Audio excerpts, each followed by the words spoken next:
Vamos lá. Transmitindo. Boa noite a todos. Sou o João Carlos Milioni, presidente da Academia Saltense de Letras. Hoje é o aniversário do Ettore Liberalesso, que faria 102 anos se estivesse entre nós. Ettore foi jornalista, historiador, escritor e o mais dedicado colaborador na criação do Museu da cidade de Salto, que merecidamente hoje leva o seu nome. A ele, que é exemplo e inspiração para nós, a Academia Saltense de Letras dedica desde 2017 uma semana inteira de atividades artísticas, a Semana Cultural Ettore Liberalesso, que realizaríamos toda presencial nessa semana, não fosse o aparecimento em janeiro da variante Ômicron do coronavírus. Por conta disso, a curadoria do evento decidiu adiar a programação presencial para o período de 6 a 10 de junho deste ano. No entanto, para marcar a data de hoje com literatura, recebemos com muita alegria o escritor infanto-juvenil Pedro Bandeira. Com mais de 100 títulos publicados, Pedro Bandeira já vendeu mais de 20 milhões de cópias, entre elas as dos clássicos A Droga da Obediência e O Fantástico Mistério de Feiurinha, com o qual ganhou o Prêmio Jabuti de 1986.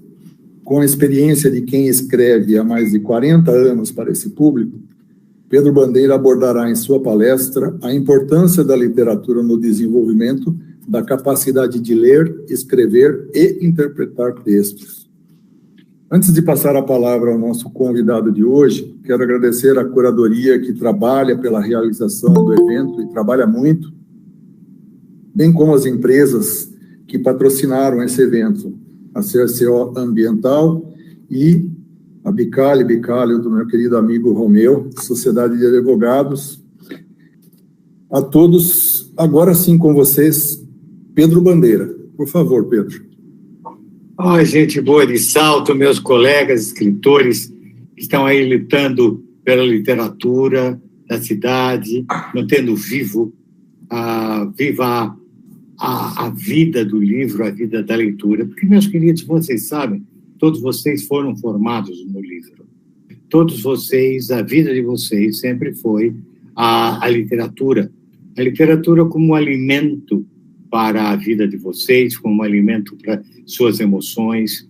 E aí passaram a produzir, a passar para agora é computador, mas no nosso tempo, né, Milioni, era máquina de escrever, e então a máquina de escrever até era meio ruim, porque você não podia corrigir, você não podia acrescentar alguma coisa. Hoje, com o processador, a coisa mudou. Eu vou até confessar a vocês, meus primeiros livros, eu os escrevi a lápis, porque a lápis eu podia rabiscar, escrever nas bordas, só ia para Olivetti para passar limpo, para ficar bonitinho, para poder entregar para a editora. Agora, com o processador de texto, nós temos a vantagem, está tudo sempre bonitinho na nossa frente, né? Mas então, a minha vida assim foi. Eu vivi de livro, eu não tive... meu pai morreu ainda um pouco antes de eu nascer, e eu não tinha em casa nenhuma um ambiente cultural que pudesse me alimentar, me empurrar para frente. Mas, como sozinho eu era, tinha irmãos muito mais velhos que eu, então a minha vida era chegar em casa, depois da escola, fazer o quê? Brincar sozinho. Então, era ler. Mas no meu tempo, o gibi, a revista em quadrinho, era muito moda. E todos nós líamos muito gibi. Comprava um gibi, mas lia muitos outros, porque trocava com os colegas e tal. E desde pequeno, você folheava um gibizinho, via as figurinhas, tentava até imaginar o que estava acontecendo ali, e ficava curioso para poder ler aquelas formiguinhas que estavam dentro do balão, que o personagem falava. Então, aquilo nos estimulava a querer saber ler. Além do que, eu sou de antes da televisão, a grande diversão era o cinema, a matinê de domingo. Mas na época não havia dublagem. Até os desenhos animados, quando tinha alguma fala, geralmente desenho animado tem mais ação do que desenho, eram com legenda. Então, se você não lesse depressa e compreendesse depressa o que lia, você não podia ir ao cinema. Então, sabe? Então, aquilo tudo até nos ajudou a atingir o letramento, muito mais do que hoje, porque as nossas crianças, hoje o gibi não tem muita importância, só o joguinho, o videogame, e o cinema todo é dublado. Se quiser, você vai na televisão, você pede dublagem e vê o filme dublado. Sabe? Então, você não tem esse auxílio que eu tive. Então, talvez até a minha geração, na época, tivesse mais oportunidade de desenvolver a alfabetização em direção ao letramento, isto é, à compreensão leitora. Hoje a coisa não é tão fácil. Só que, mesmo naquela época, eu falo, nós então podíamos ler? Não. No meu tempo, a metade da população brasileira era analfabeta, composta por analfabetos absolutos, fora o chamado analfabeto funcional. Assim foi o Brasil construído. No começo do século passado, no começo do século XX, 10% da população era capaz de ler alguma coisa. Quando Machado publicava seus livros, Machado tinha materiais de 300 exemplares. Não havia mais do que 300 senhores no Rio de Janeiro capazes de entender e de ler Dom Casmurro. Eles viviam de artigos de jornal e coisas assim, escreviam discursos para políticos, ganhavam dinheirinho escrevendo discursos para políticos, Alencar, todos eles. Sempre fomos um país de analfabetos. Isso porque sempre fomos um país subdesenvolvido. O subdesenvolvimento, meus queridos, ele não é de improviso que acontece, não. O subdesenvolvimento é produto de séculos, de gerações. É muito difícil fazer um país subdesenvolvido. Mas aí o Brasil deu certo. O projeto que vem sendo construído no Brasil desde 1500 é o projeto que deu certo. O projeto do atraso, da maioria da população atrasada, facilmente manipulável por algumas pessoas que detêm o conhecimento. Porque gente, sempre esteve todo o conhecimento escrito. Antes era no papel, agora pode ser na tela, mas sempre escrito. Só o povo que consegue realmente ter em suas mãos a compreensão da própria língua e o acesso ao conhecimento consegue participar da vida de um país. Veja, países como o Japão, até a metade do século XIX, o século retrasado, era um país muito fechado e tudo mais. Ainda a metade do século XIX, houve uma revolução educacional de tal ordem no Japão, que já nos albores do século XX já era uma potência industrial. Quando ela entra em guerra, na metade do século passado, eles já deram uma enorme potência industrial, que já produzia aviões moderníssimos, que já produzia encouraçados, navios e tudo mais. Mas, para chegar num exemplo um pouco mais próximo, a Coreia era um país que, quando eu era jovem, passava por uma guerra brutal. Aquela guerra brutal, eu me lembro das notícias, né, acabada essa guerra, ela se divide, o norte fica lá, e na Coreia do Sul há a implantação de uma revolução educacional de uma ordem absoluta. Isso nos anos 60. Nos anos 60, essa Coreia do Sul, que sai da guerra, tinha 1/3 do PIB brasileiro. Aonde foi, em direção a que foi a Coreia do Sul. A Coreia do Sul hoje é uma potência, é um tigre asiático. Talvez alguns de vocês tenham aí um celular Samsung, ou um computador Samsung, ou um carro fabricado na Coreia. E nós continuamos no nosso projeto de subdesenvolvimento, de negação da educação, de exclusividade da educação, apenas a poucos, apenas o poder, que este é o projeto que foi construído no Brasil, que deu certo e continua dando certo. Nós acabamos de conseguir não ter um ministro da Educação que dizia que a universidade é para poucos. Esse, sim, está no projeto do Brasil pequeno, que deu certo, do Brasil de só para alguns, que deu certo. Um país que passou quase que 2/3 de sua vida sobre uma educação, com uma economia baseada no braço escravo, onde o trabalho era maldito, o trabalho era para escravo, mas gente de bem não tinha as mãos limpas. Ter as mãos limpas significa nunca ter feito nada na vida. Tá? Enquanto outros países, como, por exemplo, a América. A América é um país que tem a idade do Brasil. A América é um país que tem um território razoavelmente semelhante ao do Brasil. Se você não considerar o Alasca, a extensão territorial brasileira é maior do que da América. Mas a América tem outros problemas. Por exemplo, a metade oeste americana é um deserto total. Quem não foi lá, mas pode ver nos filmes, aquele filme de cowboy, tudo, só é um deserto tremendo. Eles fazem cidades no meio do deserto. Las Vegas é uma cidade feita no meio do deserto. Tá?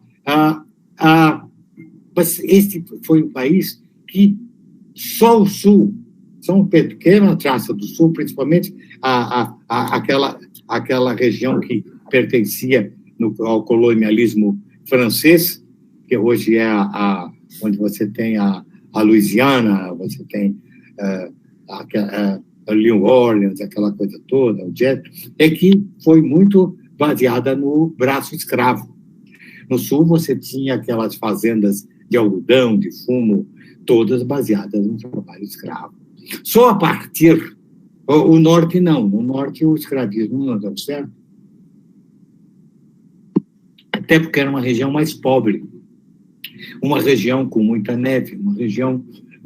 A América tem, além do deserto do oeste, tem um norte muito gelado, muito difícil de economia, tá? Ainda é submetida a furacões. Nós não temos nada disso. Nós nunca temos 1 centímetro de deserto. Nós não sofremos furacões. Nós não sofremos terremotos. Mas nós somos muito subdesenvolvidos. Esse país que tem a mesma idade da gente foi alvo de uma imigração de pessoas que fugiam da Europa porque tinham problemas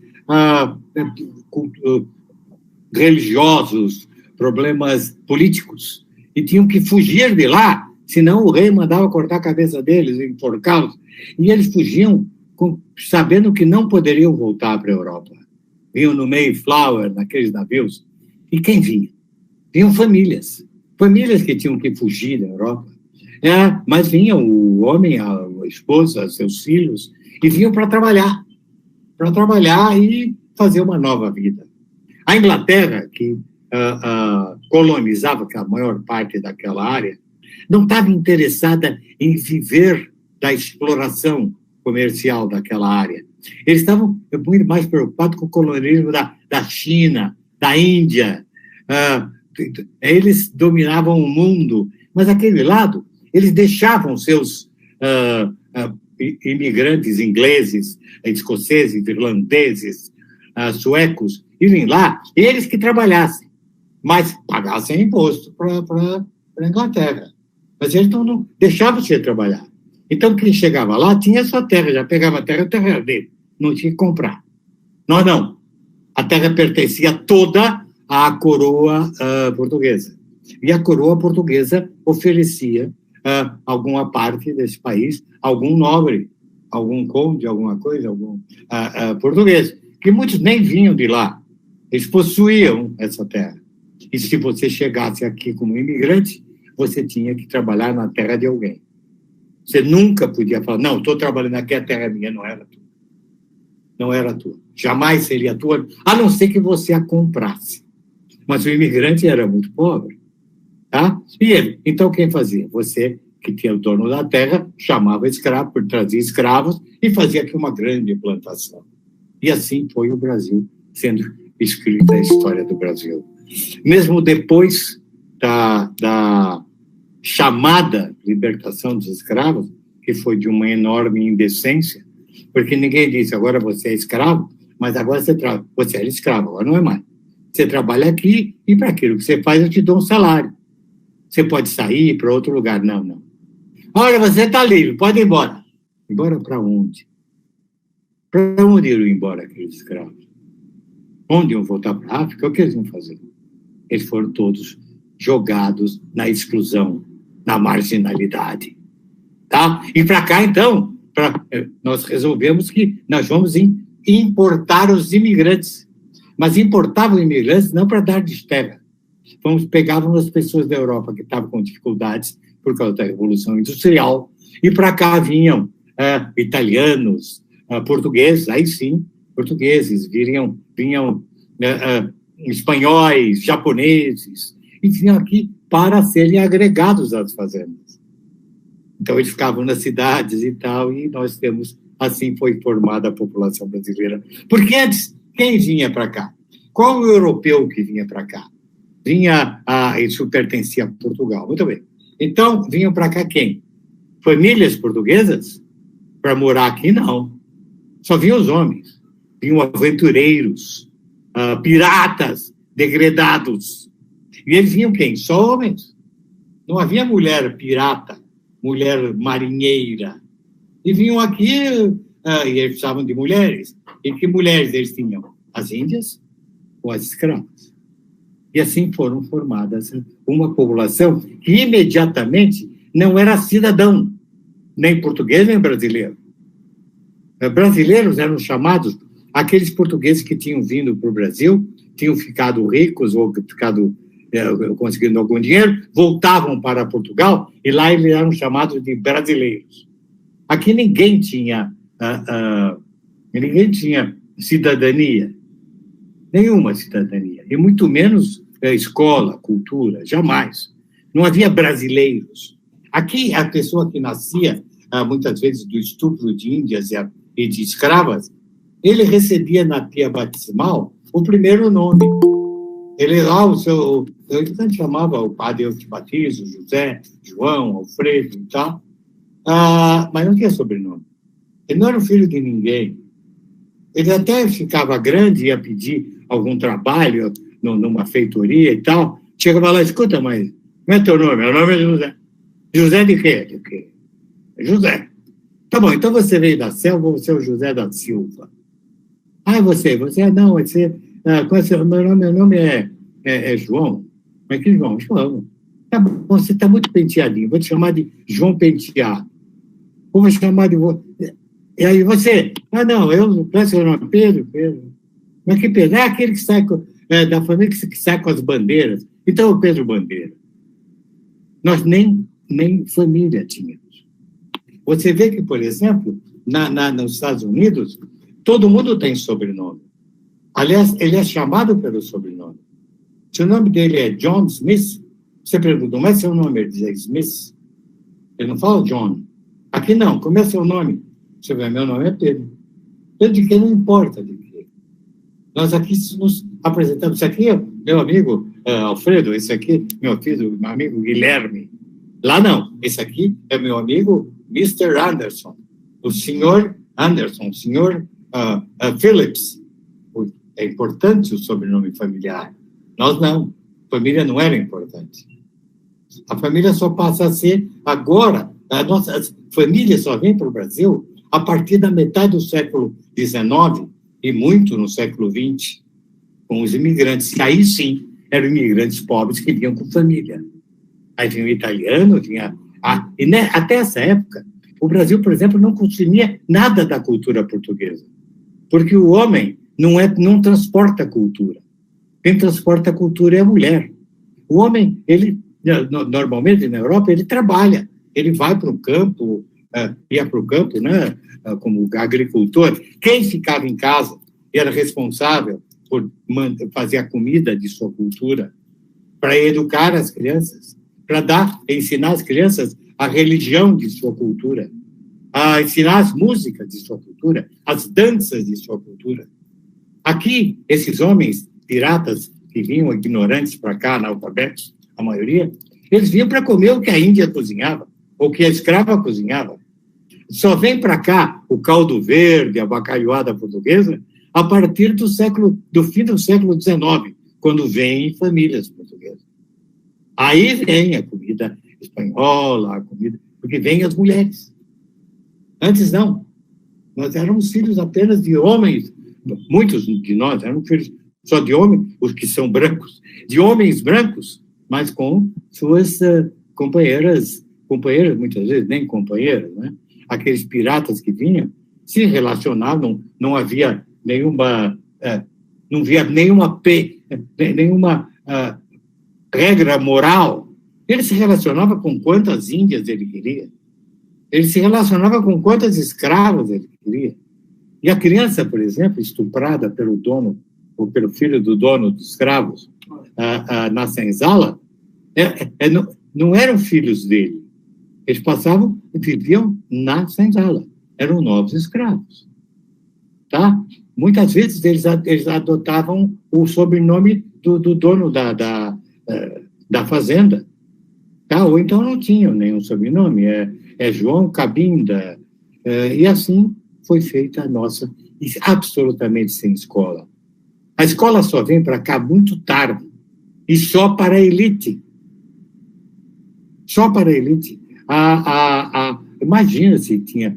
Quando eu estudei, nos anos 50, em Santos, onde eu nasci, depois mudei para São Paulo, mas quando estudei em Santos, você, para entrar no ginásio, que era o ginásio do Estado, você tinha que prestar um exame de seleção. Então, eu tive sorte, entrei, alguém pagou imposto para eu estudar de graça, mas não era um exame de seleção, porque mais tarde, estudando a história da educação da minha cidade, eu descobri que naqueles anos só havia vaga para 30% das crianças que acabavam estudando. Então, não era um exame de seleção de 30%, era um exame de exclusão de 70%. Aqueles 70% dos santistas do meu tempo foram condenados a uma educação mínima, quase nenhuma. Como é que nós podíamos construir um país grande? Quando, desde o século XVIII, desde o século XVIII, houve uma revolução incrível na Europa. A Europa era um país, estou falando da Europa Ocidental, não dá para falar ainda do Oriente, né? A Europa Ocidental era a maioria era católica, quase a totalidade era católica. E para você ser católico, basta você ouvir a palavra do sacerdote, que o sacerdote, sim, transmite oralmente as regras católicas, a Bíblia, que é propriedade do Vaticano, só tem uma interpretação da Bíblia, aquela do Vaticano. Toda aquela pessoa que não usa, passa a ter ideias próprias, ele tem, como se diz em grego, ele tem uma heresia, que quer dizer opinião em grego. Então, ele é um herético, e um herege. Ele não pode ter uma opinião da Bíblia, senão aquela ditada pelo Vaticano e transmitida pela boca do sacerdote. Então, é melhor que você não leia a Bíblia. E para você não ler a Bíblia, é melhor que você seja analfabeto. Quando, de repente, há um padre alemão chamado Luther, que resolve dizer que isso não está bom, que ele briga com o Vaticano por essa ou por aquela razão, principalmente por causa da venda das indulgências, e ele diz o seguinte: Das nächste bei der Kirche muss die Schule sein. A coisa mais perto da igreja deve ser a escola. Por quê? Porque para você ser cristão, dizia Lutero, é necessário que você conheça pessoalmente a palavra de Deus. Não de ouvido. Não aquilo que te contam, mas aquilo que você lê. Agora, para você ler a Bíblia, você precisa saber o que? Ler. Então, ocorre uma grande revolução da alfabetização na Europa. Um servo lá, um camponês pobre, ele lutava para que seu filho e sua filha aprendessem a ler para serem bons cristãos. Então, houve uma grande revolução na Europa, por exemplo, na Alemanha, na Inglaterra, nos Estados Unidos, que importa diretamente a cultura europeia. Tá? Quais aqueles países que não adotaram as ideias de Lutero e que se mantiveram sob o Vaticano, senão Portugal, Espanha e países americanos, portugueses ou espanhóis? Aqui ficamos na total analfabetismo. Almeida Garré, na metade do século XIX, se queixa que em Portugal só havia Bíblias em latim, quando desde o século XVII, do século XVIII, perdão, já Lutero traduz a Bíblia para o alemão. Calvino, da parte francesa da Suíça, traduz para o francês. O rei Jaime I traduz a Bíblia para o inglês. E todos leem a Bíblia. Então, você trabalha à noite, na enxada e tal, mas como você é religioso, você chega em casa, acende uma vela e vamos ler a Bíblia, a família toda reunida. E todos lêem a Bíblia. Lê a Bíblia. De repente acabou a Bíblia, mas eu já tinha o hábito de ler. Então, eu queria outros livros. E produz, então, uma revolução editorial na Europa. Aqui não. O brasileiro chegava de noite, põe a cadeira na frente da casa para vir conversar com os amigos e tal, né? Cantar. Fizemos um povo cantor, um povo, né, alegre e tudo mais, mas absolutamente analfabeto. E assim é a história da nossa educação. Sabe? Enquanto na Inglaterra, o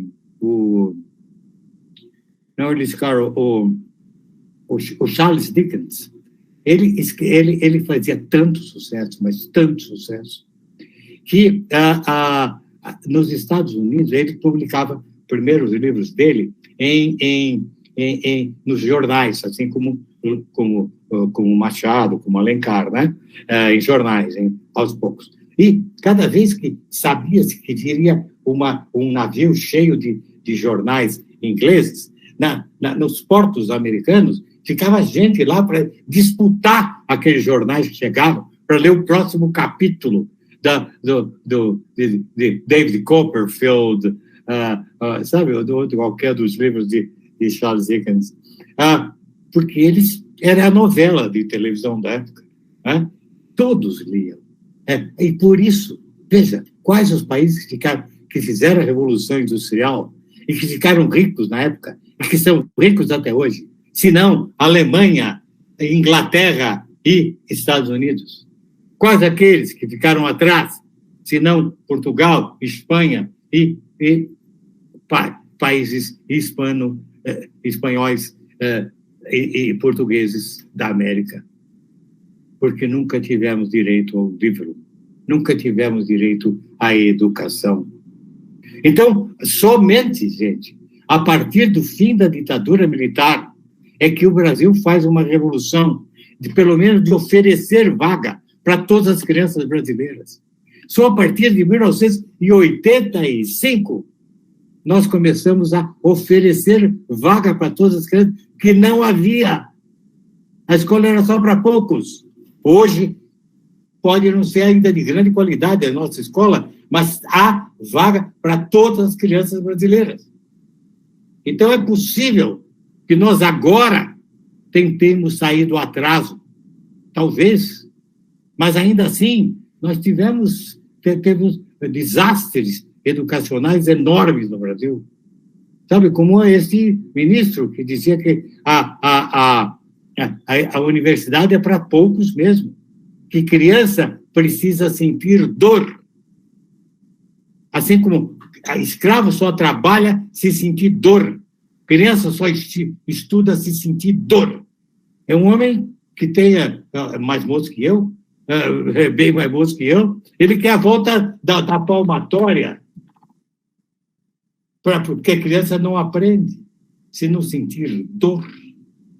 Sabe, como é que nós vamos fazer um país grande assim, gente? Como é que em Salto nós não temos uma boa livraria? Como é que não tem, na cidade de São Roque, onde eu tenho uma chácara, não há uma livraria? Tá? E como é que... Aqui, por exemplo, foi a falência, você deve ter ouvido falar, as duas grandes redes de livraria, a Livraria Saraiva e a Livraria Cultura, foram à falência. Tá? Então, como é que nós podemos ser um país grande? Como é que podemos fazer? Continuaremos no subdesenvolvimento. Se a gente, nós, que temos alguma chance, não lutarmos, queridos, por o futuro do nosso país. E o futuro do nosso país é o livro, sim. Não, você é escritor, então você fica defendendo do teu lado. Tá bom, sem o livro. Ou como vai ser a transmissão do conhecimento? Vai ser na internet? Mas o quê? Em gestos, em desenhos? Ou em letras? Ou em frases? Ou em conteúdos escritos? Gente, não tem outro jeito. É assim no mundo inteiro. Pode ser que o livro até de papel diminua, porque hoje a internet, não sei o quê, mas tudo será escrito ainda. Eu também não tenho mais livros, mas alguém vai precisar que eu escreva literatura, e aí vai, não sei, onde vai, no e-book, sei lá o que for, mas vocês precisam, não precisam de vocês. Vocês vão ter que escrever, mesmo que não saia em livro, vai sair em algum lugar. E só assim, quanto mais avança a internet e a informática, mais cresce a venda de livros nos países adiantados. Nunca se leu tanto livro quanto na Alemanha, quanto na Inglaterra, quanto nos Estados Unidos. Em outros países até uma loucura, por exemplo, a Espanha é difícil, né? Porque lá todos falam espanhol, mas as crianças não.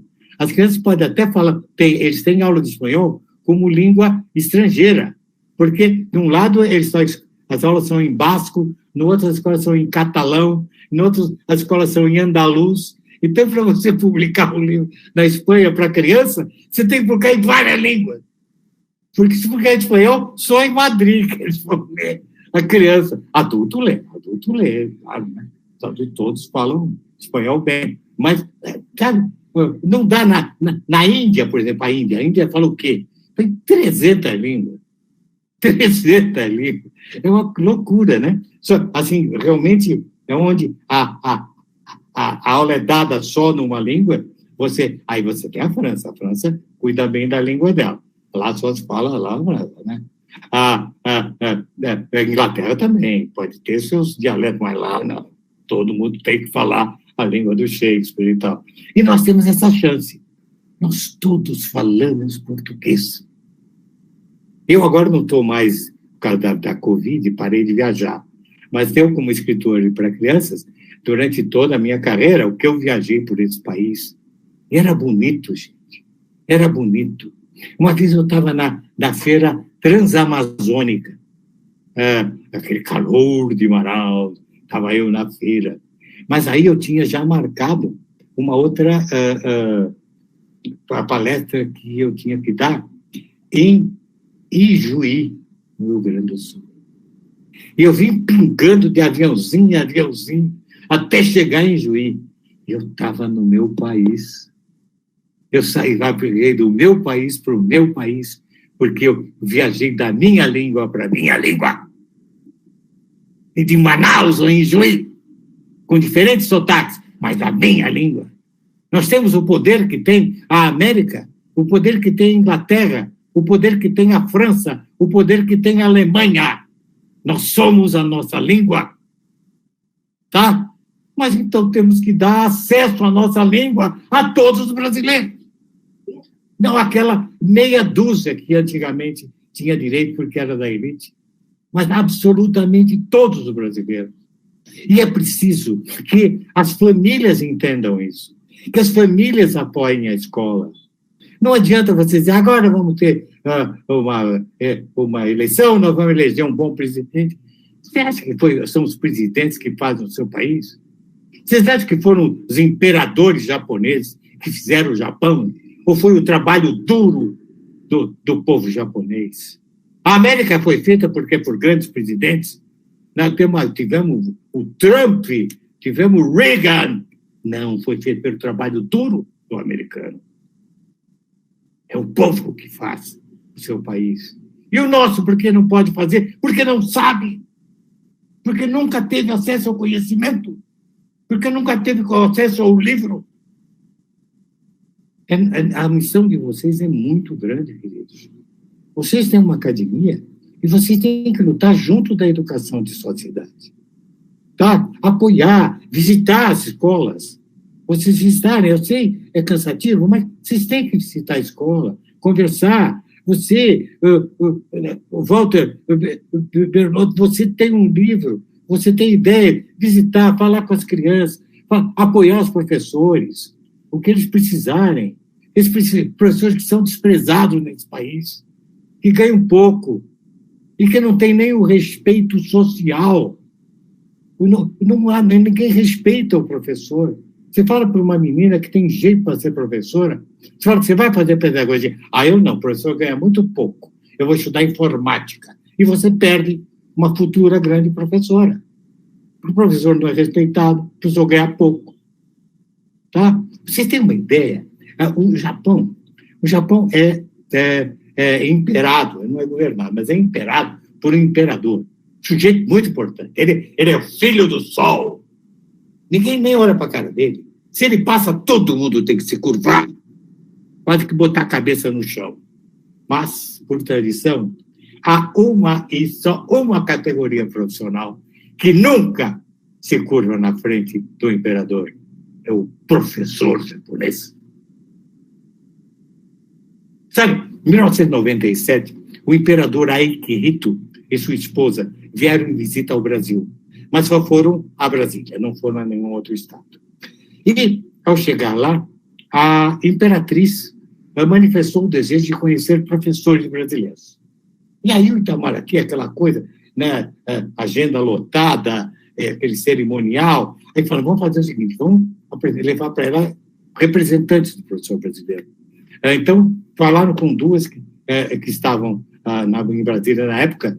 Uma delas era a grande escritora, inclusive de literatura infantil e juvenil, que é Ana Maria Machado, e a Elizabeth Serra, da Fundação Nacional do Livro Infantil e Juvenil. Falaram, olha, vocês vão ter que falar com a imperatriz. A imperatriz, nunca falei com a imperatriz, o que eu vou fazer? Eu não tenho roupa, só vou vestido no cabeleireiro. Aí as duas foram lá.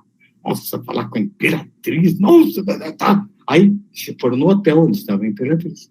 Levaram as duas lá, a porta se abriu, a imperatriz olhou para elas e se curvou.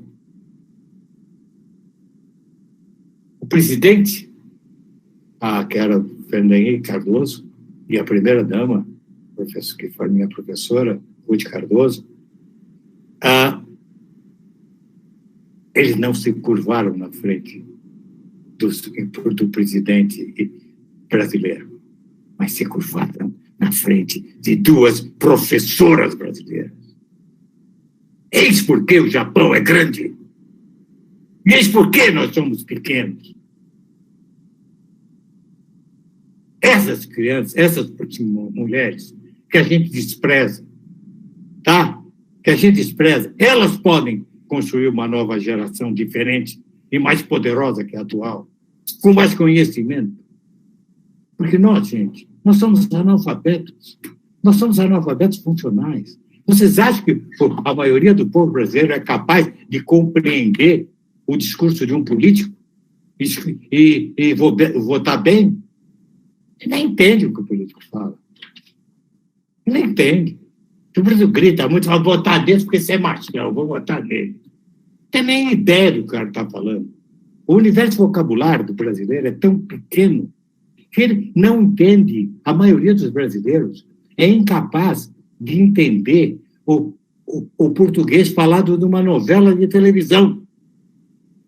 porque o universo vocabulário dele é tão pequeno que ele boia em várias frases. Ele é incapaz. Ele não pode ir ao cinema, ele não tem velocidade para ler a legenda de um filme estrangeiro. E mesmo que seja dublado, um livro, a linguagem é muito sofisticada.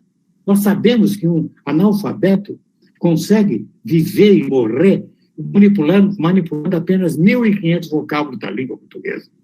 Sabemos que a maioria do povo brasileiro manipula apenas, no máximo, 5.000 vocábulos entre o seu vocabulário ativo e seu vocabulário passivo. Quando também vocês, intelectuais, vocês entendem, na hora que vocês falam ou escrevem, vocês chegam a usar 15.000 vocábulos da língua portuguesa. Mas há mais 30.000 vocábulos que, embora vocês não usem no dia a dia, ao ouvir ou ler, vocês compreendem. Então, vocês compreendem 45.000 vocábulos da língua portuguesa. Tá? Como é que alguém que se conhece só 5.000 vocábulos pode compreender o teu discurso? Ou compreender o que está escrito no teu livro? Como? E é culpa dele? Nós somos mais burros do que os ingleses, ou os japoneses, ou os coreanos? Não. Nós fizemos parte de um projeto Brasil de atraso. Um projeto que deu certo e que continua dando certo. Continua na mão dos mesmos, que serão reeleitos todos. Nós vamos ter de novo os Mamãe Falou, os Tiririca, os Tototoca, vamos ter eles todos de novo. Culpa é do povo brasileiro? Não. A culpa não é culpa, é pela virtude dos donos do poder no Brasil, que queriam que isso acontecesse. Gente, eu dediquei toda a minha vida somente à educação. Eu não escrevo para adultos. Eu escrevo desde a creche até o fim do ensino fundamental, até o 9º ano, meu tempo chamava ginásio. Né? Eu, pelo jeito, a cabecinha de vocês também chamava ginásio. também tinha exame de seleção para o ginásio. Igualzinho. Estamos da mesma geração. Mas, gente, eu sempre me dediquei a ele, porque é gostoso trabalhar com educação. É gostoso. Quando eu recebia, agora não recebo mais cartas, só o WhatsApp, né? Mas no tempo que tinha cartas, meus leitores me escreviam carta. Né? E era tão bonito quando algum leitor me escrevia assim, sabe, Pedro, eu não gostava de ler, achava chato ler, mas eu li um livro seu assim, agora eu gosto de ler. Porque é isso que eu quero. É isso que ela precisa. É gostar de ler. Então, gostar de ler uma aventurinha gostosa, para mais tarde ler Baudelaire, ler o que for. Ela precisa ter o direito de poder ler e de poder se informar para fazer uma vida melhor para si. Tá? Então, é só para eles que eu trabalho. E eu sei que os meninos que me leem hoje leem muito mais do que liam seus pais e exponencialmente mais do que liam seus avós. Que bom! Talvez eles sejam adultos melhores. Talvez eduquem seus filhos de modo mais ligado à cultura e à educação. Talvez contem histórias para as crianças, para interessá-las por literatura. Talvez comprem livrinhos coloridos de figuras para as crianças, desde pequenininha, folhearem. Talvez. Se isso acontecer, o que você faz num país do nosso tamanho, que não tem terremoto, que não tem neve, que não tem deserto, que não tem furacão, tá? E que, sabe, com 220 milhões de habitantes capazes de ter acesso ao conhecimento, então capazes de produzir e consumir aquilo que produz. Quem segura um país como esse? Lá, esse Putin aí, miserável, tá, ele tem um país, é o maior país do mundo, sim. Mas, cara, 2/3 daquele país é inviável. A Rússia, 2/3 da Rússia é impossível, não planta nada. Aqui não. Não temos 1 centímetro de deserto. A nossa área árida e seca, ela é assim por falta de tecnologia. Você vai a Israel é um deserto total. Eles plantam alface no deserto. E tem tecnologia. E há tecnologia que você faz o que quiser. Eu acho que dá para plantar alface até em Marte. Então, com o que esses caras sabem. Tá? Mas nós não sabemos. Sabe, nós importamos agrotóxicos e jogamos de avião. Aí mata a praga, mas mata os passarinhos, as abelhas que polinizam. Tá? Mata tudo. Entendeu? Sabe? Mas nós não sabemos.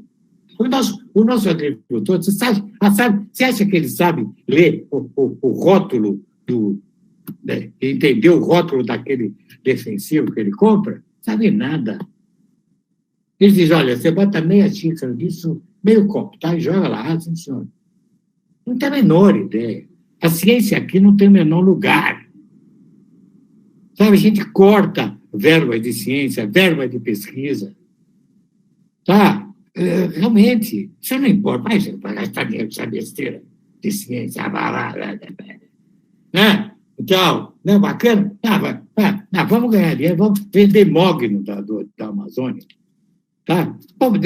Eles não têm a menor. Se a Amazônia virar um deserto, virará um deserto depois que ele morreu.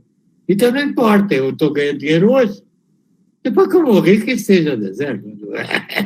Né? Eu aqui que derruba essas árvores, vendo tudo. Né? Aí os índios, até os índios, manda esse diabo desses índios, né? Vão embora, né? Para que esses índios? Quem quer ir? Quem precisa de índio, né? Então vamos explorar as riquezas, vamos derrubar a floresta, porque tem minério. Olha, todo país que vive de minério é miserável. Porque o minério nunca é do povo. Nos países árabes, todo o petróleo é só dos sheiks. Não é do povo, não. Todo o dinheiro é do sheik. Dubai, todo o dinheiro de Dubai é do sheik. Então, na África, a África é riquíssima em ouro, em diamantes, em muitos metais. E por que o povo é pobre? Porque o de ouro fica de quem domina o país. O ouro é dele. O diamante é dele. Ele vende, vive. Puxa, talvez até nem viva mais na África. Né? Deve ter comprado uma cobertura em Manhattan. Né? Outro jeito. E não adianta. Nenhum país que exporta minério fica rico. Nenhum. Aquele que trabalha assim, que planta assim, que pesquisa assim, tá? Este fica rico. E nós sempre fizemos isso. Não precisamos destruir a Amazônia. Não precisamos. Precisamos de ciência, tecnologia. Gente, desculpe, viu, o meu discurso, mas eu acho que a minha função é muito política. Quem trabalha com educação tem é um trabalho político. É um trabalho político. Eu não estou interessado na política hoje. Eu estou interessado o que o meu leitorzinho, que tem hoje 8 anos, o que é que ele vai fazer daqui a 20 anos? Daqui a 20 anos, terá 28 anos, ele poderá ter uma faculdade completa, poderá ter até uma pós-graduação completa. Ele pode, né? Será que ele não pode ser poderoso? Por que eu não posso dar poder para esse menino de 8 anos hoje? É isso que eu quero fazer. Ele pode ser melhor que eu. Eu preciso que ele seja melhor que eu. Essa é a função do artista. Vocês são artistas. Vocês trabalham com arte. Vocês trabalham com as emoções humanas postas no papel. Vocês têm uma obrigação enorme, escritores de salto. Entendeu? Vocês podem, por sorte do destino, vocês têm essa ferramenta, não. Usem-na. Mas apoie o teu país, apoie o teu professor, apoie a tua escola, apoie as suas crianças, os seus netos. Eles têm que ser melhor que vocês. Meus netos têm que ser melhor do que eu. O Brasil ser melhor do que o Brasil que eu fiz. Muito obrigado, queridos, pela atenção que vocês me deram. Nós que agradecemos, Pedro, e eu faço minhas as palavras de uma das 380 pessoas que nos acompanham aí pelo YouTube, e mais essas que estão aqui na sala com a gente, que aqui nós temos mais 20. Nós somos em 400 pessoas acompanhando a sua exposição, Pedro. E agradecemos muito pelos desafios que você nos trouxe, né? E digo assim, como uma dessas nossas espectadoras aí, uma honra para a ASME e para a cidade de Salto receber tão notável figura da literatura nacional, e usufruir aqui agora dos seus conhecimentos, Pedro. Então, eu faço os agradecimentos em nome da ASME e dou um toque aqui para o pessoal que está nos acompanhando, os que estão no YouTube, que podem enviar perguntas. O Pedro vai responder algumas aqui com a gente, né, Pedro? Dá tempo ainda, né? Vamos lá. Envia algumas perguntas aqui pelo chat, quem quiser dirigir alguma pergunta ao Pedro, né? Eu também agradeço, em nome da academia, a presença do secretário da Cultura de Salto, Oséias Singh, que também está nos acompanhando aqui. E queria falar para você, Pedro, que a nossa plateia aqui, ela é predominantemente de professores, né? Nós temos, não é de hoje, já de alguns anos, um excelente relacionamento com a Secretaria da Educação de Salto. E meio que toda coisa que a gente faz, que tenha ligação com o mundo da educação, eles comparecem em peso. Então, a gente agradece muito à Secretaria da Educação por possibilitar isso, né? Em horário de trabalho deles, eles vêm participar de uma palestra como essa, né? Agora, a gente agradece também os 2 patrocinadores desse evento. Nós contamos com 2 patrocinadores, a CSO Ambiental e Bicalho e Bicalho, Sociedade de Advogados. Eles possibilitaram que a gente pudesse trazer o Pedro. Vamos para frente, que eu tenho certeza. Agora, vocês precisam, sabe, levar a literatura. Vocês são produtores de literatura. Eu sei, é cansativo e tal, mas chegar mais perto da escola, sabe, conversar sobre um livro com os alunos, eles estão interessados, sabe? Nós temos que, o patriotismo nosso, que a gente pode ter, é dar o que somos ao outro, não aquilo que não somos. Nós não podemos ser soldados para defender a pátria, né? Ou ficar a pátria livre ou morrer pelo Brasil, não é bem o nosso tema, né? Mas vocês têm que dar o que vocês são. Vocês são artistas, são escritores, vocês têm o que dar. Vocês têm o que, sabe, apoiar. Olha, estamos aí, a gente pode fazer um encontro, uma escola lá, cada sexta-feira um autor vai lá, expõe o que faz, pergunta para crianças, você gosta de escrever? Como você faz? Sei lá, sabe? Respeitar essas crianças, mostrar que elas podem ser melhores, tá? Nós temos, isso é obrigação nossa, gente. Agora, o artista tem uma obrigação. Não é ficar em casa, não é a gente... Olha, acabei de fazer 80 anos. Olha, enquanto eu tiver condição, eu não vou parar, não. É minha obrigação, eu tenho que atuar, eu tenho que ajudar. E não importa o problema político. Por exemplo, nós temos que apoiar a nossa Secretaria de Educação, qualquer que seja o governo. Ainda que o prefeito mude e venha de outro partido, as crianças não têm culpa. Sabe, não, eu vou abandonar, porque esse ano o prefeito não é do meu time. Mas a criança não tem culpa disso. Nós temos que continuar apoiando, qualquer que seja. E até cobrando desse prefeito, ainda que eu não seja nosso partidário, mas não é só, eu só vou trabalhar para aquele prefeito que é meu amigo. Não, eu tenho que trabalhar para as crianças de Salto. As crianças de Salto. E se vocês estiverem trabalhando e estiver apoiando, olha, o prefeito não vai ficar contra, não. Ele não vai, sabe? Aí ele até vai, muito obrigado. Sabe? A gente tem que ter essa consciência. A criança não tem partido. Nós temos, Pedro, aqui em Salto, na academia, vários autores que se dedicam à literatura infantil e infanto-juvenil, e inclusive uma delas, a Sinara Lenzi Veronese, que está acompanhando a gente pelo YouTube, ela é uma professora, uma ex-professora, né? É que uma professora é sempre uma professora, né? Ela faz um trabalho muito interessante de levar o que escreve para as escolas e de contar as histórias dela pela internet. Ela motiva muito. Nós temos o Berloffa também, que também tem livro infantil. O nosso presidente tem livro infantil. Nosso presidente também tem livro infantil. Ah, é? A Cátia Ovre, que está nos acompanhando também tem livro infantil. A Damien, uma outra acadêmica. Nós temos vários que escrevem para esse público. E, assim, eu acho que isso que você coloca, que é esse desafio de ir para as escolas, inclusive está na pauta das nossas discussões, de que jeito pode chegar, sabe? É uma injeção de ânimo que você traz, né, para o nosso pessoal, para que a gente arregace as mangas e efetivamente realize esse trabalho junto aqui com a Secretaria da Cultura de Salto, da Cultura e da Educação, né? Exatamente.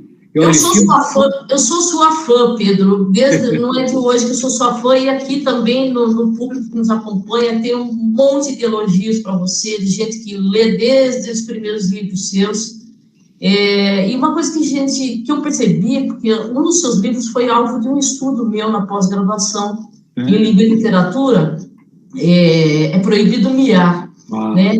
E é um livro que tratava justamente usando, assim, alguns animais, né? Só para falar para o público aqui que não conhece a obra.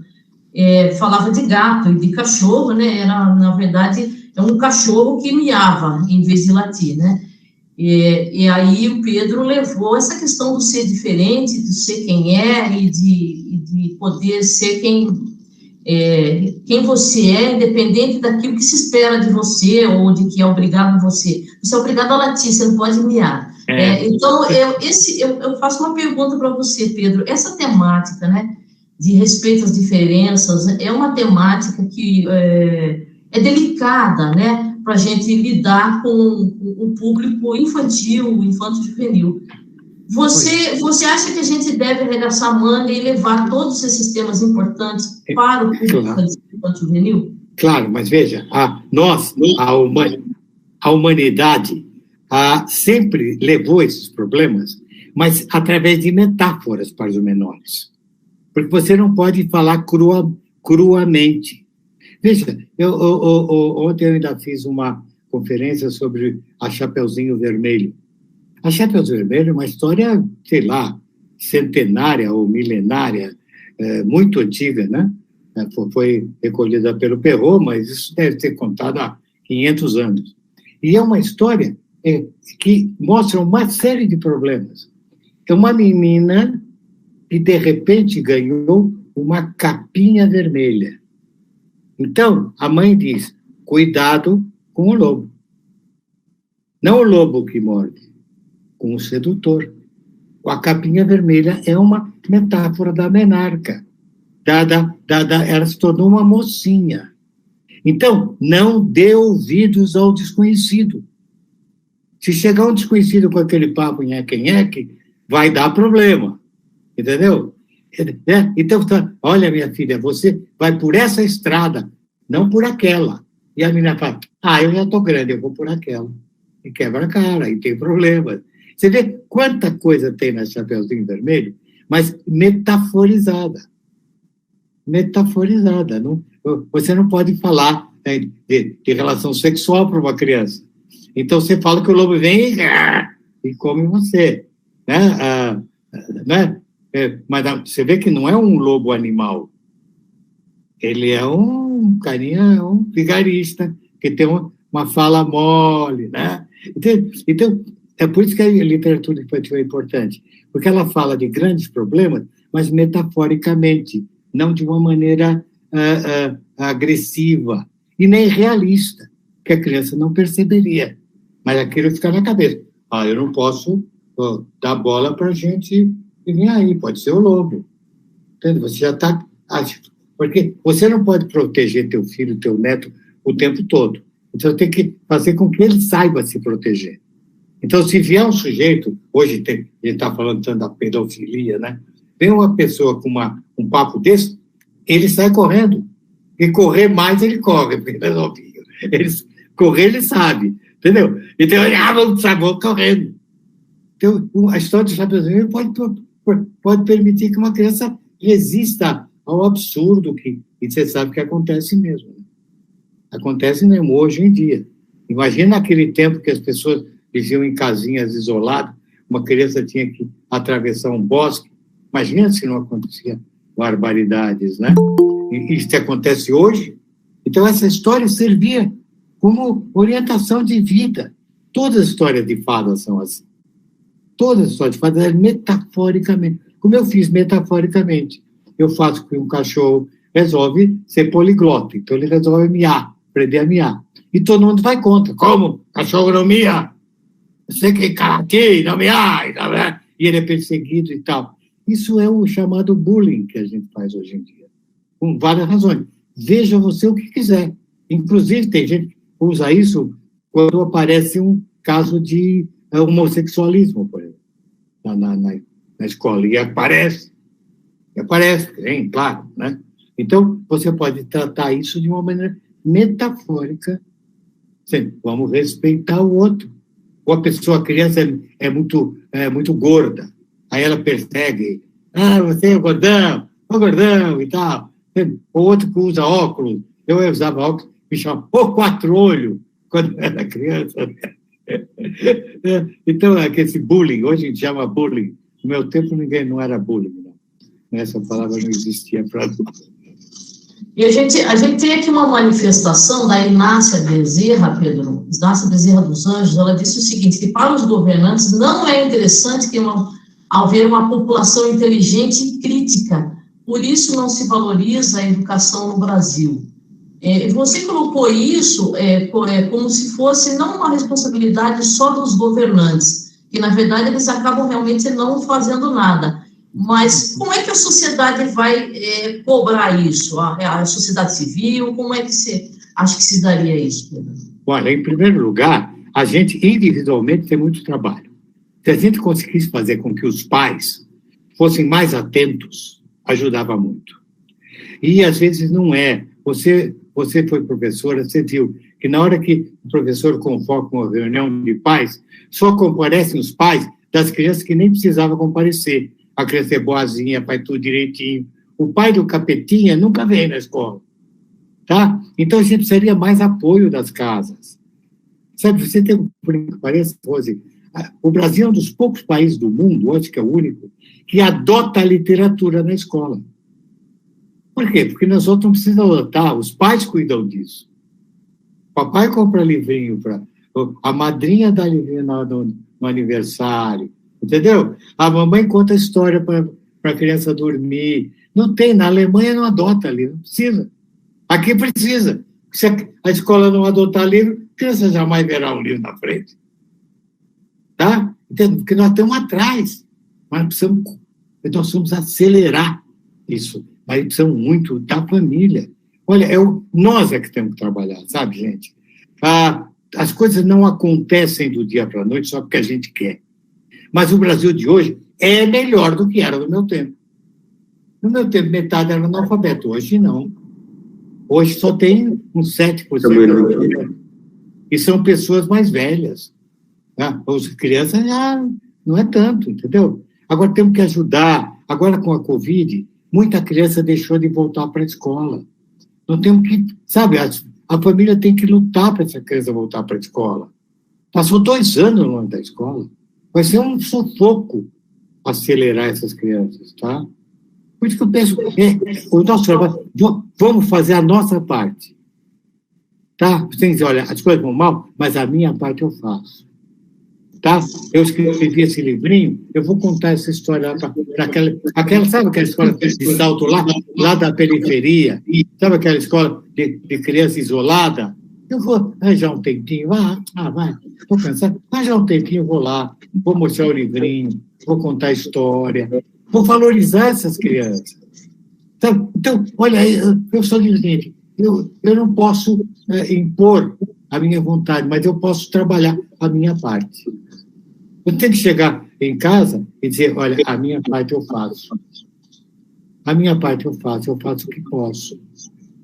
Tá? Eu faço o que posso. Sabe, vocês que escrevem livros adultos, mas que a criança maiorzinha lá já pode ler. Sabe, você pode chegar, pegar um livro teu, ler o primeiro capítulo em voz alta, eles adoram ouvir. Todo mundo adora ouvir história. Sabe, reunir a classe, falar, olha, aqui, olha, o tio escreveu esse livro. Olha, comecei, ó, tal, ler a primeira parte. Ó, vou deixar esse livrinho aqui, com a professora aqui, quiser continuar a ler. Sabe, tudo que você puder fazer, tudo, inventar o que você faz. Mas não adianta a gente cruzar os braços e dizer, o governo precisa fazer isso. Ó, aí é que não vai mesmo.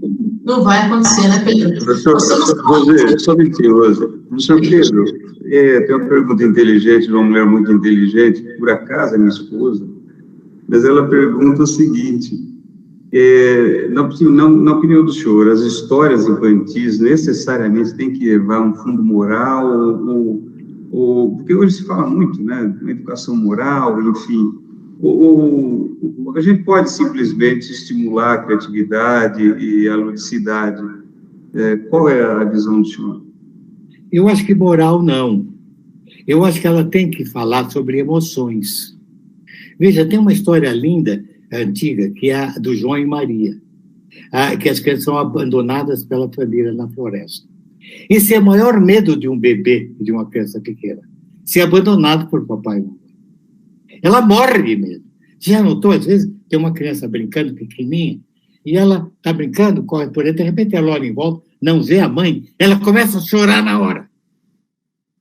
E na hora que a mãe chega, ela para de chorar na hora.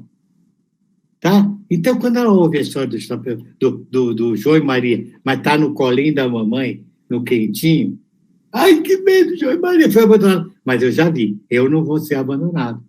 Eu estou no colinho da mamãe. Então, você está trabalhando a emoção da criança. Entendeu? Então, a literatura, você é escritor, você sabe, a literatura trata de emoções.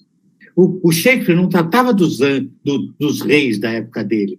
Tratava de amor impossível, de ciúme, de cobiça, tá? de velhice abandonada, até da mulher submissa em Megera domada. As peças dele continuam vivas até hoje. O Machado escreveu Dom Casmurro há 150 anos, e até hoje ninguém sabe se a Capitu traiu ou não. E até hoje a gente discute isso, que nem louco. E travou aí? Opa. Travou. Deu uma travada. Travou um pouquinho, mas ele já volta. Então, a gente vai Marcelo, ajuda o professor Pedro lá, Marcelo. A gente vai aproveitar essa paradinha para eu passar a palavra para o acadêmico Antônio Valini, que ele tem um recado também para dar sobre uma outra área em que a Academia Saltense de Letras atua, que é o Prêmio Motonê de Poesia. O Prêmio Motonê de Poesia, gente, entra nesse ano na sua 30ª edição. Então, o Valini vai falar um pouquinho sobre isso. Boa noite a todos. Muito obrigado, Rose.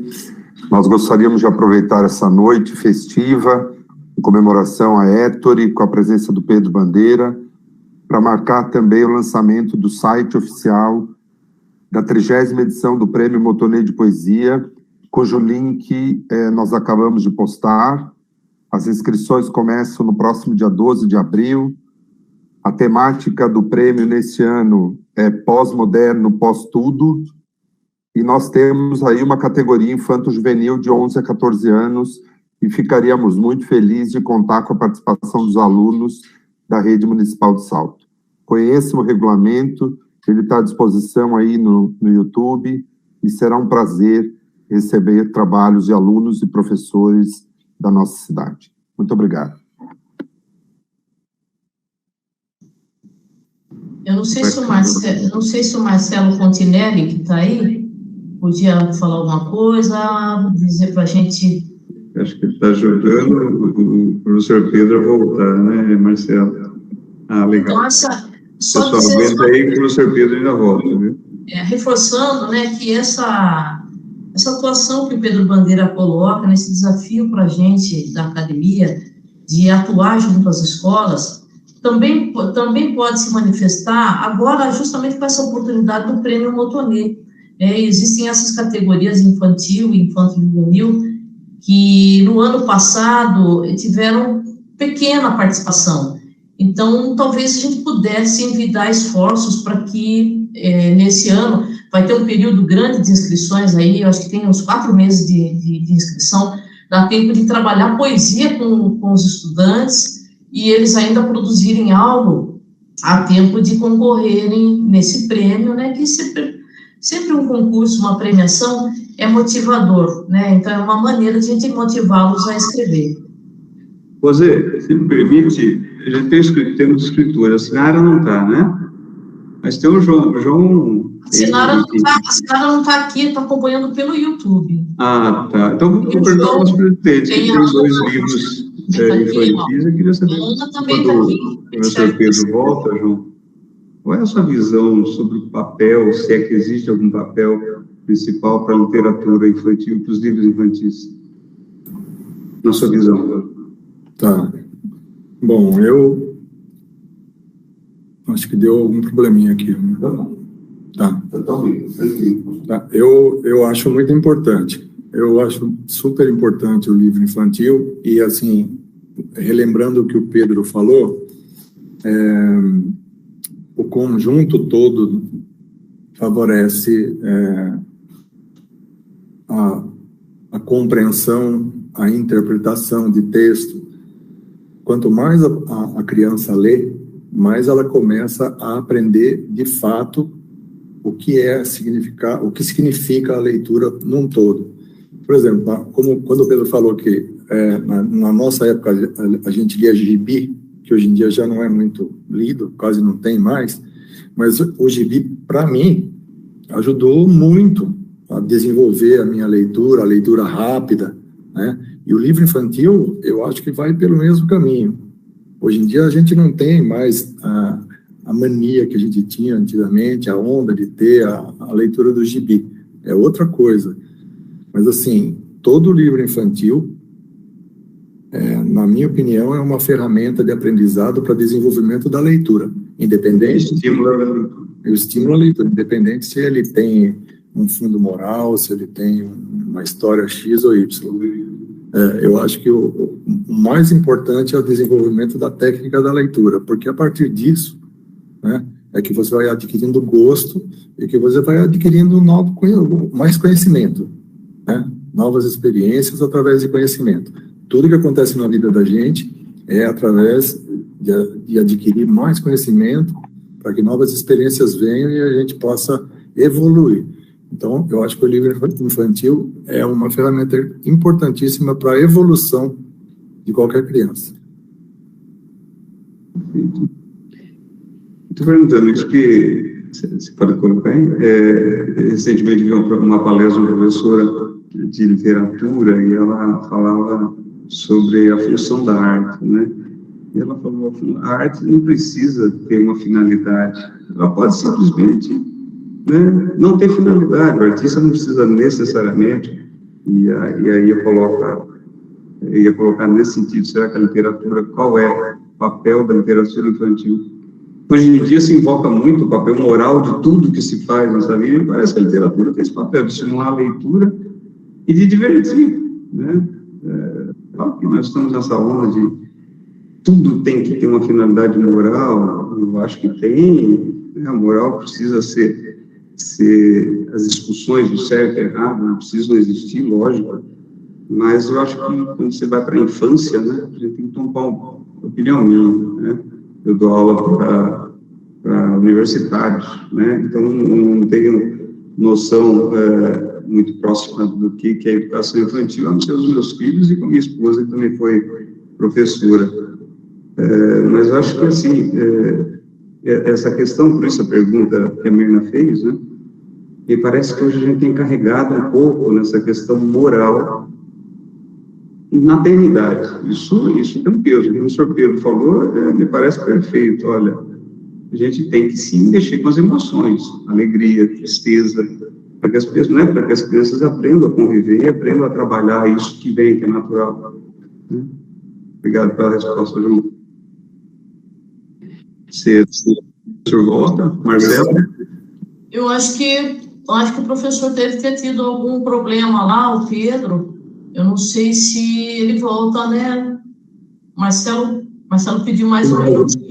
Mais um minutinho que ele quer voltar ainda. Eu ia comentar sobre uma outra aqui da academia, que é a Ana Oster. Ela tem um livro infanto-juvenil, verdade, ela tem. Adolescente, é Crescer na Terra do Nunca, com o qual ela tem trabalhado há anos, desde que lançou a primeira edição, com escolas de Salto, discutindo a questão que o livro coloca, que é justamente a adolescência.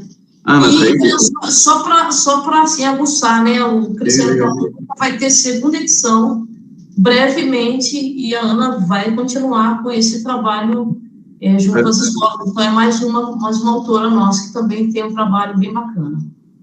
Já é diferente, talvez, o papel ali nessa... A Ana está aí? Ela nos ouve? Ana? Sim, ela tá aí, só está sem câmera. Ouço sim, Romeu. Boa noite. Dá para ouvir? Dá sim, Ana. Pode falar, fica à vontade. Pode falar, Ana. Então, o Crescer na Terra do Nunca está fazendo 10 anos, né? E é muito interessante como os adolescentes ficam curiosos e querem conversar comigo para entender algumas questões que eu levanto no livro. Mas a minha ideia inicial era exatamente responder à questão o que eu quero ser quando crescer, né? E foi a partir daí que eu desenvolvi a história. Então, estou feliz que agora vai vir a segunda edição. Já tem, acho que 4 anos que eu estou trabalhando com fotocópias, né? Que acabou, eu não tinha mais a produção aqui, o livro impresso, né? Então, estava na hora de voltar a lançar mesmo esse livro.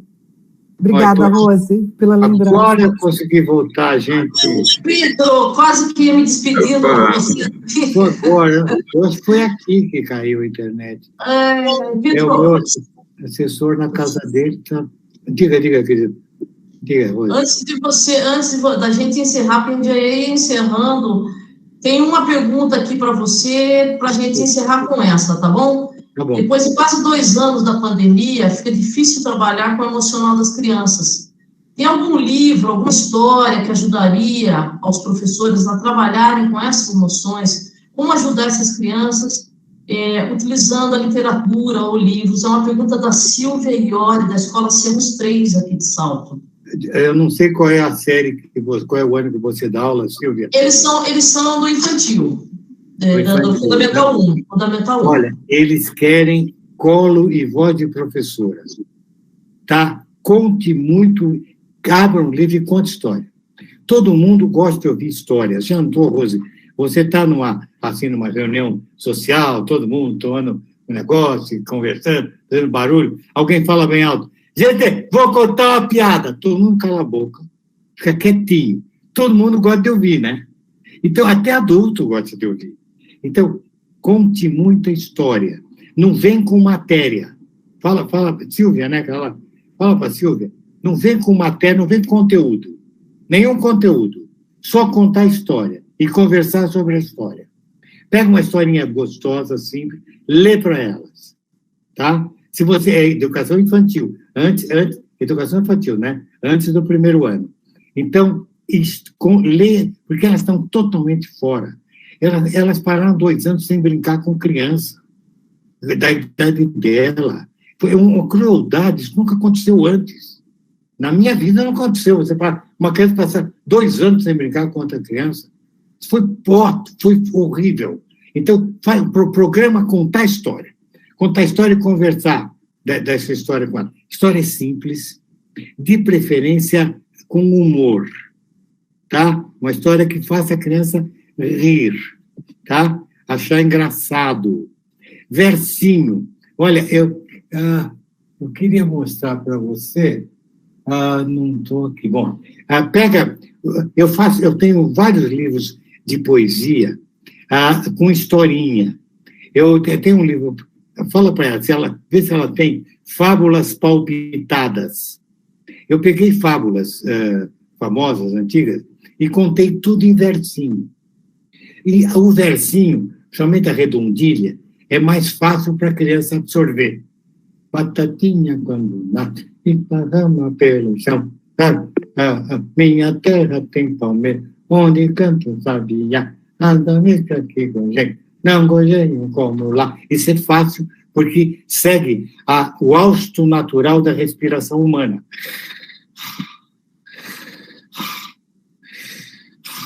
Tá? Então, é fácil para eles. Então, fala para ler essas fabulinhas, que são todas engraçadas. Aquelas fábulas, eu fiz bem, pegando humor mesmo, sabe? A história do burro, o burro que carregava sal, e aí quando ele quer se livrar da carga, então ele entra no rio, aí derrete o sal e ele fica feliz. Aí o dono bota uma carga de esponja nele. Aí ele todo feliz vai para o rio, aí volta muito mais pesado e tal. Tá? E tudo em versinho, quem é. Fala para ela ler essas histórias para eles. Ler essas histórias. E aí, pega a criança que fala mais, que é mais desinibida, fala para ela comentar, entendeu? Sabe? Então, e ler história. Eu proponho para você pegar essa aí, que é bem facinha. É bem para educação infantil, tá? Agora, tem outros também versinhos engraçados. Fala para ela ler os versos de Cavalgando o Arco-Íris. São versinhos infantis, mas todos sob o ponto de vista da criança, não do ponto de vista do adulto. Tá? Então, a criança fala, eu detesto o meu vizinho, ele não me empresta bicicleta, e não sei o quê, sabe? Bem no ponto de vista. O meu irmão é muito chato, meu irmão menor. Ele quebra meus brinquedos, ele rabisca meu caderno, mas você não venha brigar com ele. Eu posso brigar, você não. Entendeu? Então, é o lado do pensamento da criança. Então, eu falo para ela sempre fazer isso. O tempo todo, até ela sentir. Não vem com matéria, não vem ainda ensinar, nem a fabulosa aritmética. Não. Língua portuguesa, o tempo todo. Tá? Ela deve ter um estoquezinho na escola dela, tá? Viu? Procura ela. Paciência. E paciência com as crianças, tá? Não adianta brigar com criança. Antigamente se brigava com a criança que tinha dificuldade, como se a culpa de ter dificuldade era da criança. Não é. Ninguém é mau aluno porque quer. Então não adianta brigar. O Ateneu do Raul Pompeia já era, viu? Não pode, Ateneu, entendeu? Tem que ter paciência com a criança que tem dificuldade. Ela quer decolo, quer compreensão, tá? Então, decolo, compreensão, historinha gostosa, tá? Viu? Fala com a Silvia. Qualquer coisa, manda ela escrever para o meu e-mail, tá? Que o Marcelo vai mostrar para você. A gente conversa depois. Eu até acompanho, gostaria de acompanhar se ela me falar o que ela precisa. E agora não dá para eu falar com todo mundo. Mas fala para escrever. O Marcelo vai passar meu e-mail para ela, para vocês todos, tá? Eu estou às ordens. Eu não sou um só, mas eu faço o que posso. Olha lá, pode escrever para eupedrobandeira@gmail.com. É o e-mail do Pedro. Viu, gente? Quiser falar com o Pedro, pedir umas dicas aí, ele está lá respondendo. Beleza. Muito obrigada, Pedro. Foi uma palestra que eu tenho certeza que o pessoal aproveitou muito elucidativa, muito provocativa. Eu acho que precisa disso. Eu passo a palavra, então, agora para o nosso presidente, para o João Milioni, para ele fazer aqui o encerramento, né, e convidar vocês aí para a Semana Cultural. Pedro, o João está aí? João? Tá, sim. Sim, estou aqui. Bom, eu queria agradecer o Pedro. Pedro, se não me falha a memória, acho que foi em 2000, no ano 2000, você esteve aqui em Salto, e eu estive junto com você. A gente até almoçou juntos aqui, a gente conversou. Só que naquela época, seu bigode era preto, a minha barba também era. Então, é verdade. Você tinha um cabelão, assim, eu ainda tinha um pouco aqui também, né? E eu lembro que nós fomos para o Teatro Giuseppe Verdi aqui em Salto, que estava lotado de crianças, e você fez uma explanação de uma história para as crianças, uma que o fulano vai lá, põe o chapéu em cima de um negócio, né? E a criançada adorou. Então, foi um momento que eu nunca esqueci, a gente conversou bastante aquele dia, foi muito legal. Eu espero que um dia você possa voltar aqui, que você esteja aqui presencialmente, e para que a gente possa ir, para que nós possamos nos divertir, né, e trocar informações, verdade? Agradecemos aí imensamente aí pela prosa, né, gostosa que nós tivemos, né, por esses momentos tão interessantes e tão bons que a gente possa fazer essas trocas e receber muito conhecimento vindo de você. Eu quero aqui aproveitar para agradecer aos nossos patrocinadores, o meu, a Bicalho e a CSO, e também já avisar a todos que a Semana Cultural foi para junho, né, Rose? Então, entre 6 e 10 de junho, nós teremos a Semana Cultural, os eventos que serão presenciais, e todos serão oportunamente informados para que possam participar, tá bom? Agradeço a presença de todos, agradeço aos que estão vendo aí o Pedro pelo YouTube, e esperamos que em breve a gente possa fazer mais desses eventos, mais dessas palestras, como essa maravilhosa que o Pedro nos proporcionou. Pedro, muito obrigado, e receba aqui um abraço online coletivo de todo o pessoal de Salto, Pedro. Muito obrigado, João. Muito obrigado a todos vocês. Um beijo e força, gente. Trabalhe por Salto. Salto precisa dos inteligentes, para que todos sejam inteligentes. Tchau. Tchau, boa noite.